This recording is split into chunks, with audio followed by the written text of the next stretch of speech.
مولانا رضا ثاقب مصطفی صاحب کے آڈیو بیانات کے لیے ثاقب پروڈکشن کو سبسکرائب کریں۔ جزاک اللہ۔ مسجد حرام سے مسجد اقصیٰ تک حضور براق پہ گئے۔ مسجد اقصیٰ سے پہلے آسمان تک نور کی سیڑھی پہ گئے۔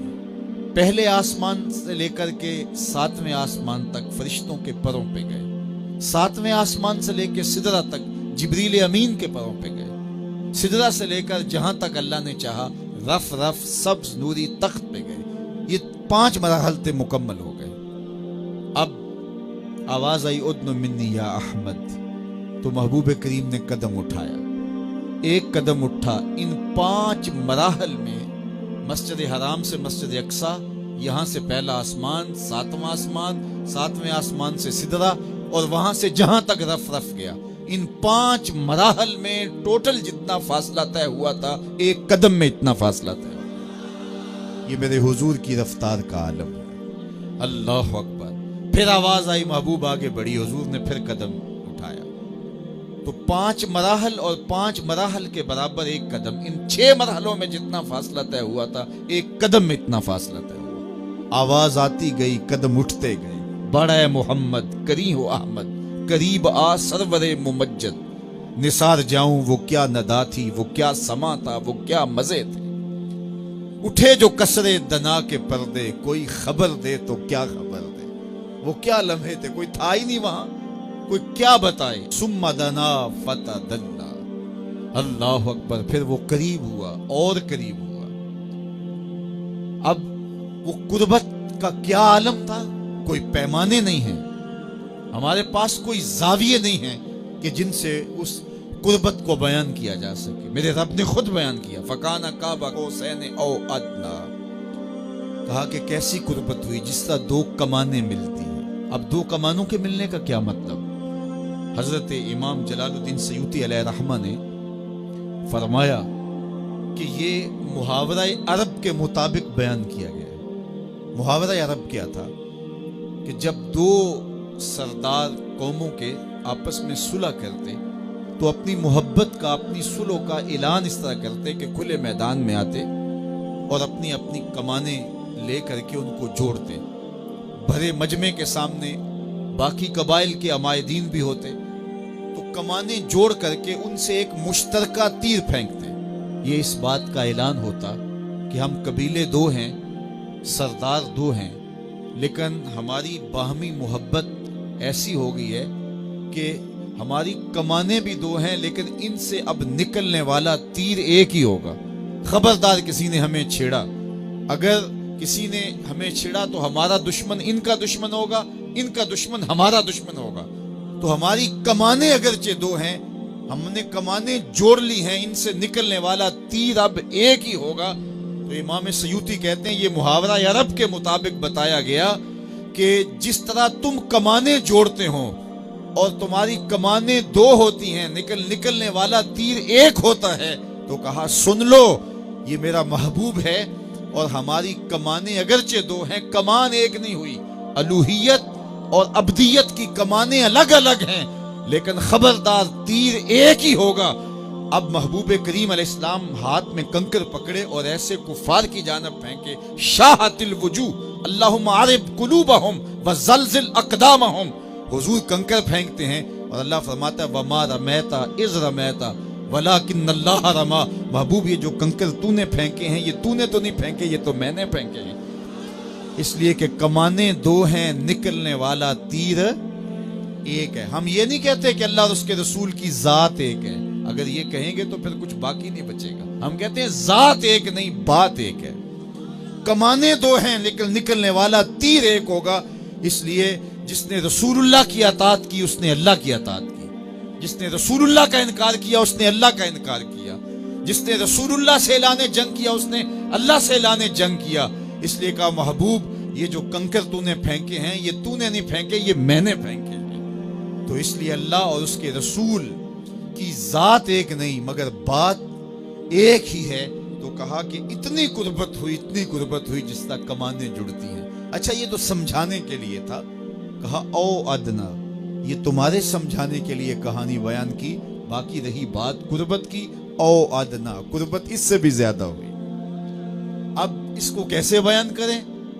یہاں عقل سوختہ پا ہے، یہاں فہم و ادراک دم بخود ہیں کہ کیا بیان کیا جائے۔ یہ ایک تمثیل تھی، کہا تمہارے سمجھنے کے لیے صرف یہ ہے جس تک کمانیں جڑتی ہیں، باقی بات قربت کی، او ادنا، قربت اس سے بھی زیادہ ہوئی۔ اب نگاہ مصطفیٰ نے جمال خدا دیکھا تو اللہ قرآن میں فرماتا ہے ما کذب الفؤاد ما رأى، جو آنکھ نے دیکھا دل نے اس کی تکذیب نہیں کی بلکہ اس کی تصدیق کی۔ تو مطلب کیا کہ قلب مصطفیٰ نے جمال الہی پہلے دیکھا تھا، آنکھ نے آج دیکھا تھا۔ تو آنکھ نے دل سے پوچھا یہ وہی ہے جو درد بن کے دل میں رہتا تھا، جس کی تمنائیں بے تاب رہتی تھی، جس کے لیے راتوں کے رات جگے تھے، جس کے لیے سحری کے سجدے تھے، جس کے لیے خلوت میں توبہ کے آنسو تھے، کیا یہ وہی ہے؟ جب دل سے آنکھ نے پوچھا تو دل پکار اٹھا، ہاں یہ وہی ہے۔ یہاں ایک جملہ کہنا چاہتا ہوں، جو دل میں رہتا ہو وہ آنکھوں میں آ جائے، اسے تو معراج کہتے ہیں۔ جو دل میں رہتا ہو وہ آنکھوں میں آ جائے، اسے ہی تو معراج کہتے ہیں۔ ما کذب الفؤاد ما رأى، جو آنکھ نے دیکھا دل نے اس کی تصدیق کی، اس کی تکذیب نہیں کی۔ مطلب کیا؟ دل نے پہلے ہی دیکھا تھا، آنکھ نے آج دیکھا۔ اللہ اکبر! ایسا ہو سکتا ہے کہ آنکھ نہ دیکھے دل پہلے دیکھ لے۔ قبر میں سوال ہوتا ہے من ربو کا ما دینوں کا، تیرا رب کون ہے، تیرا دین کیا ہے؟ پھر حضور علیہ السلام جلوہ فراز ہوتے ہیں تو پوچھا جاتا ہے ما کنت تقول فی ھذا الرجل، تو ابو جہل کیا کہتا ہے؟ ہاتھ لا ادری، ہائے افسوس میں تو نہیں پہچانتا یہ کون ہے۔ ابو لہب سے سوال ہوتا ہے قبر میں یہ کون ہے، وہ کہتا ہے ہاتھ لا ادری، ہائے افسوس میں نہیں جانتا یہ کون ہے۔ اچھا جانتا نہیں تو پتھر کس کو مارتا تھا، جانتا نہیں تو کانٹے کس کی راہوں میں بکھیرتا تھا، جانتا نہیں تو اوجریاں کس پہ ڈلواتا تھا، جانتا نہیں تو بدر میں کس کے مقابل آیا تھا، جانتا نہیں تو دار الندوہ میں بیٹھ کے سازشیں کس کے خلاف تیار کی تھی، کس کی گرفتاری کے لیے 100 سرخ اونٹ انعام رکھا تھا، 300 اوقیہ چاندی کس کے لیے انعام رکھی تھی، لیکن کہتا ہے ہاتھ لا ادری، ہائے افسوس میں نہیں جانتا۔ یہ کون کہہ رہا ہے؟ جو ساری زندگی میرے حضور کو دیکھتا رہا، آج قبر میں اترتا ہے تو پوچھا جاتا ہے تو وہ کہتا ہے میں نہیں پہچانتا، مجھے نہیں پتا یہ کون ہے۔ اور 14 صدیاں گزرنے کے بعد ایک مومن قبر میں اترتا ہے، فرشتے پوچھتے ہیں علم الدین بتا یہ کون ہے، تو وہ کہتا ہے پیچھے ہٹو، پہلے پائے ناز کو چوم تو لینے دو، میں تو مر کے پہنچا ہوں یہاں اس دل ربا کے واسطے۔ وہ کسی نے کہا نا آئے وہ میرے مزار پہ گھونگٹ اتار کے، آئے وہ میرے مزار پہ گھونگٹ اتار کے، مجھ سے تو نصیب اچھے ہوئے میرے مزار کے، یہ تو بخت سور گئے کہ وہ میری قبر پہ آئے۔ تو کہا کہ یہ بتا کون ہے، تو اس نے کہا پیچھے ہٹو، پہلے مجھے قدم تو چوم لینے دو۔ اگر میں جانتا نہیں تو درود کیوں پڑھتا تھا، اگر پہچانتا نہیں تو قصیدے کیوں گاتا تھا، اگر جانتا نہیں تو جان جیسی متاع عزیز کیوں وار دی تھی۔ اللہ اکبر! ذرا غور کیجئے، جس نے دیکھا تھا وہ کہتا ہے ہاتھ لا ادری، افسوس میں نہیں جانتا۔ اور جو صدیوں بعد مومن سالے قبر میں اترتا ہے، عاشق رسول قبر میں اترتا ہے، تو وہ کہتا ہے ساری زندگی میں تو راہیں ہی ان کی تکتا رہا، مجھے تو پیر میر علی شاہ نے پورا نقشہ بتایا تھا، مکھ چند بدر شاہ شانی ہے، متھے چمک دی لاٹ نورانی ہے، کالی زلف تے اکھ مستانی ہے، مخمور اکھی ہیں مد بریاں۔ یہ تو وہی ہیں، میں تو ساری زندگی ان کے انتظار میں کھڑا رہا۔ شب ہجر کی سختیاں کوئی اس سے جا کے پوچھے، تیری راہ تکتے تکتے جسے صبح ہو گئی۔ کہا میری تو زندگی گزر گئی ان کی راہیں تکتے ہوئے، ان کا انتظار کرتے ہوئے۔ اچھا جس نے دیکھا وہ پہچان نہیں رہا، اور جس نے نہیں دیکھا وہ پہچان رہا ہے۔ اقبال بولے در دل مسلم مقام مصطفیٰ آبروئے ماز نام مصطفیٰ۔ کہا مومن کے دل میں ڈیرے ہی حضور کے ہوتے، تو ہر مومن کے دل نے تو حضور کو دیکھا ہے، اگرچہ آنکھ نے نہیں دیکھا، دل نے جو دیکھا ہو جب وہ آنکھ میں آئے، یہی تو پھر بانک پن ہے زندگی کا، یہی تو عروج ہے، یہی تو معراج زندگی ہے۔ اس لیے قلب مصطفیٰ نے تو پہلے دیکھا تھا، آنکھ نے آج دیکھا۔ آنکھ نے دل سے پوچھا کیا یہ وہی ہے؟ ما کذب الفؤاد ما رأى۔ اللہ قرآن میں فرماتا ہے جو آنکھ نے دیکھا دل نے اس کی تکذیب نہیں کی۔ ذرا آگے بات کیجئے، افتمارونہ علی ما یری، کہا تم اس بات پہ بحث کر رہے ہو کہ اس نے اسے دیکھا کہ نہ دیکھا؟ وَلَقَدْ رَآهُ نَزْلَةً أُخْرَى، اللہ فرماتا ہے ایک بار نہیں 2 بار دیکھا۔ سورۃ النجم کے اندر بھی فَأَوْحَىٰ إِلَىٰ عَبْدِهِ، اس نے اپنے عبد سے بات کی، اور وہاں بھی دیکھیے سبحان الذی اسریٰ بعبدہ، یہاں بھی عبد کا لفظ بولا گیا۔ یہ اس لیے کہ اتنی قربتیں نصیب ہوئی تو کوئی وہم میں مبتلا نہ ہو جائے۔ جس طرح نصارہ نے حضرت عیسیٰ کی عظمتوں کو دیکھ کر کے انہیں ابن اللہ کہہ دیا، تو یہاں کوئی اشتباہ کا شکار نہ ہو جائے۔